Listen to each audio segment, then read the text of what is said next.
साई राम सभी को। मेरे यूट्यूब चैनल में आप सबका स्वागत है। तो अब तक मैंने आप लोगों को बताया कि किस तरह से मेरे घर में बाबा है, बाबा का फ़ोटो आए, बाबा का विग्रह आए। उसके बाद रोज़ बाबा का पूजा होता रहता था। मैं करती थी बाबा की पूजा, अब भी करती हूँ। सुबह शाम बाबा की आरती करती थी, बाबा को निहारती थी। बहुत कुछ मतलब ये नहीं कि मैंने देखा है बहुत जनों को, मुझसे बहुत करती है बाबा के लिए, बहुत करती है।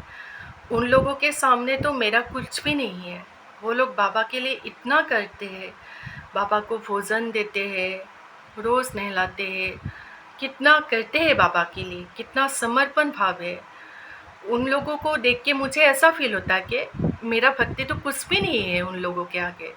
फिर भी जो भी है मेरे मन में वो आप लोग को बता रही हूँ। उसके बाद जो बाबा का पूजा होती थी, डेली पूजा मतलब वो सुबह शाम का जो रेगुलर पूजा पाठ वो होता रहता था। सुबह शाम आरती ये सब होता रहता था। फिर क्या हुआ, कुछ महीने बीत गए। कुछ महीने बीतने के बाद कभी कभी ये भी होता है, बाबा के फ़ोटो से हनी निकलता था, आप लोग को बताया है मैंने। तो उसके बाद क्या हुआ, एक दिन मुझे यूट्यूब चैनल में मिला, बाबा का रिलेटेड कोई चैनल था। शायद उस चैनल का नाम था Sai Baba is still alive, कुछ इस टाइप का नाम था। मुझे ठीक तरह से याद नहीं, कॉन्फर्म नहीं हूँ मैं, पर मिला था। वहाँ पे एक मराठी लेडी है, वो मराठी में बोल रही थी। मुझे मराठी लैंग्वेज आता नहीं है, समझ में नहीं आता क्या कह रही, लेकिन नीचे के लाइन देते हैं ना, कभी कभी ऐसा होता है जो लोग बोलते हैं ना, नीचे इंग्लिश में देता है जो बोलते हैं, तो उन्होंने जो बोला मराठी लैंग्वेज में वो ही ट्रांसलेट करके इंग्लिश में लिख के दिया था। तो इंग्लिश पढ़ के मुझे समझ में आया कि अगर साईं बाबा का मेडिटेशन ध्यान 5 बजे से लेकर सुबह 5 बजे से लेकर 6 बजे तक के बीच में किया जाए तो बाबा आपको गाइड करते हैं मेडिटेशन में। तो बस मेरे दिमाग में घुस गया कि अब मुझे भी बाबा का मेडिटेशन करना है, ध्यान करना है। और मेरा ध्यान करने का एक ही मकसद था कि मैं बाबा को फील करूं। बाबा को तो फील करती ही हूँ, पर ऐसा महसूस होता था कि अगर मैं बाबा के ध्यान करने लगूँ तो बाबा और भी महसूस होगी, मुझे उसका फीलिंग और भी मजबूत होगा मेरे दिल में। बस मेरा यही मकसद था, और बाबा का गाइडेंस मिल जाए तो और क्या चाहिए। पर कैसे गाइडेंस मिलता है, क्या मिलता है, कुछ भी मालूम नहीं। उन्होंने बोला तो ये मेरे लिए एक मिस्ट्री जैसा था, और बहुत एक्साइटमेंट कि बाबा का मेडिटेशन करना है, बाबा का मेडिटेशन, यही बोल बोल के सोच के कितना महीना बीत गया, मैं बाबा का मेडिटेशन नहीं कर पाई। क्यों नहीं कर पाई? क्योंकि मैं 5 बजे उठती ही नहीं हूँ, और वही एक दिक्कत आ गया। 5 बजे उठती नहीं हूँ, उससे बच जाता है। अगर 5 बजे उठ भी जाओ तो नहाने में बहुत ऐसा सुबह का कितना सारा काम होता है, उन सब में से तो बच ही जाएगा, तो टाइम निकल जाएगा। 5 बजे से लेके जो 6 बजे तक का टाइम दिया हुआ है वो तो निकल जाएगा, इसलिए मेडिटेशन हुआ नहीं। पूजा पाठ रोज़ होता था, सुबह होता था, शाम होता था, होता रहता था, पर मेडिटेशन नहीं हुआ। फिर क्या हुआ, एक दिन दुर्गा पूजा भी आ गई, माँ दुर्गा की। तब मैंने ठान लिया कि अब करेंगे मेडिटेशन। तब भी नहीं हुआ। क्यों नहीं हुआ? कि मैं 5 बजे नहीं उठ पाई। गया, दुर्गा पूजा भी गया। उसके बाद क्या हुआ, एक लेडी है, पेरेंट है, आप लोग को पहले भी मैंने बताया है कि मैं एक प्राइवेट टीचर हूँ। वहाँ पे एक लेडी है जो मेडिटेशन करती है, माँ भुवनेश्वरी का करती थी।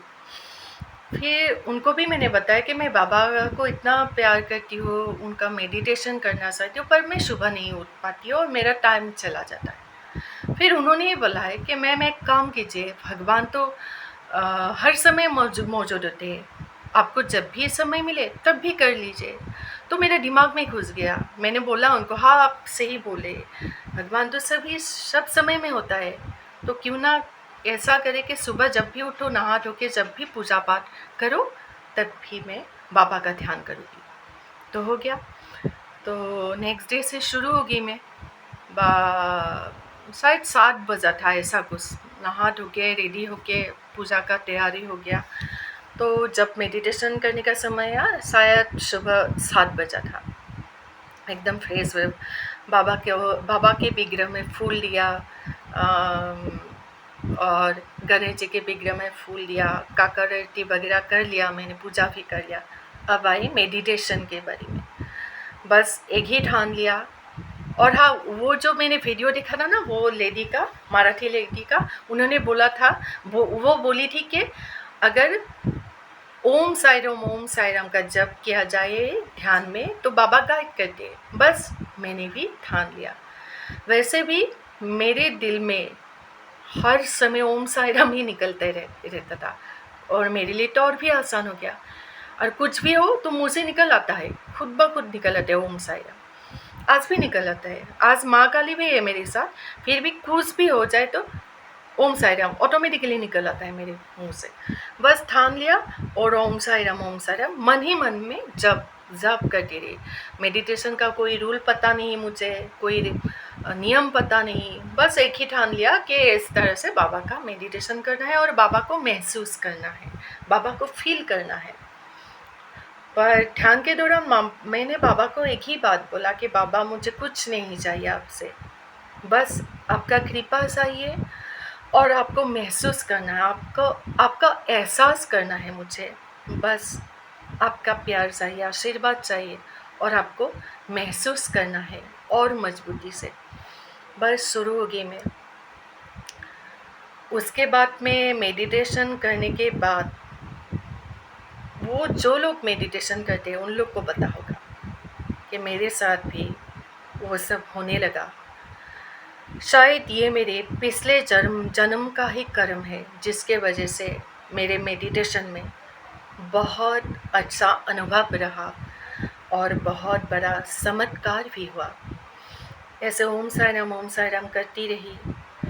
फिर मैं आँख बंद करते बाबा का सब कुछ देखा, मतलब द्वारका माई दिखा, वो पुराना जो दीवार है उनका धुनी, बाबा से मैं कैसे मिलती थी, मैं रोज़ कैसे बाबा से मिलने आती थी, सब कुछ दिखाया बाबा ने।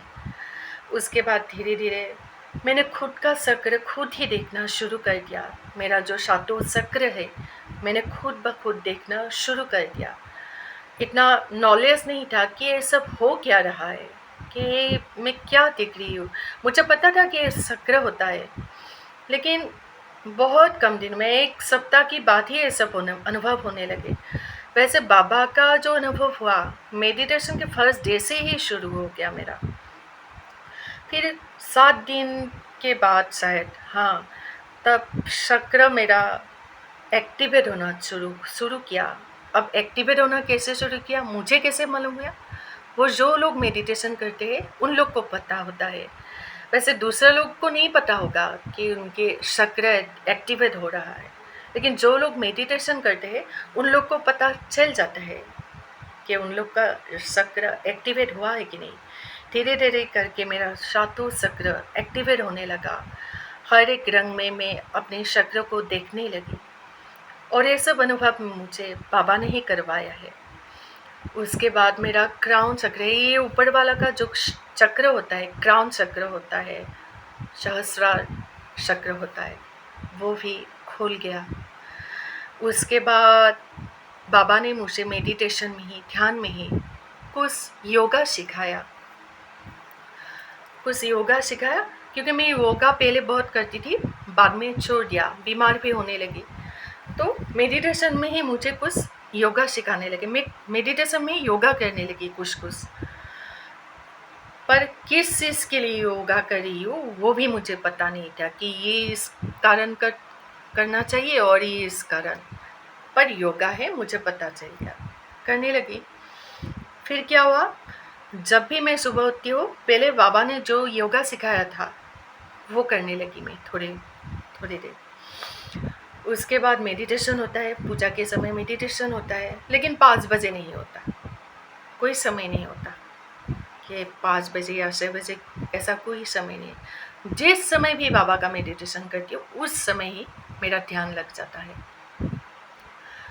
उसके बाद क्या हुआ, सातों चक्र खुल गया। खुलने के बाद उसके बाद में जो हुआ वो बहुत मिराकल है। वो जो मिराकल है मैं शायद अगर नेक्स्ट वीडियो में हो पाए तो मैं आप लोगों को ज़रूर बताऊँ। तब तक के लिए अब अगर वो बात बताने लगूँ तो ये वीडियो बहुत लंबा हो जाएगा, और बहुत ज़्यादा लंबा होने से आप लोग को बोर हो जाएंगे ना आप लोग। तो ये बात मैं नेक्स्ट वीडियो के लिए रखती हूँ। तब तक के लिए ओम साई राम। और हाँ, मेरे चैनल को लाइक करना, शेयर करना और सब्सक्राइब करना मत भूलिएगा। अब मैं जितना हो सके उतना, रोज़ हो सके तो रोज़, 2 दिन के बाद हो सके तो फ्रीक्वेंटली मैं वीडियो बनाऊँगी, अपना हर एक स्टोरी बताऊँगी और एक्सपीरियंस जो मेरा जो भी वो होता है, एक्सपीरियंस होता है, मिराकल होता है, वो सब मैं आप लोगों को बाद में बोलूँगी। पहले मैं स्टोरी बताऊँगी, उसके बाद मिराकल बताऊँगी। तो मेरा नोटिफिकेशन के लिए आप लोग ज़रूर नोटिफिकेशन बटन को दबाइए और हाँ, कमेंट ज़रूर कीजिएगा। तब तक के लिए साई राम।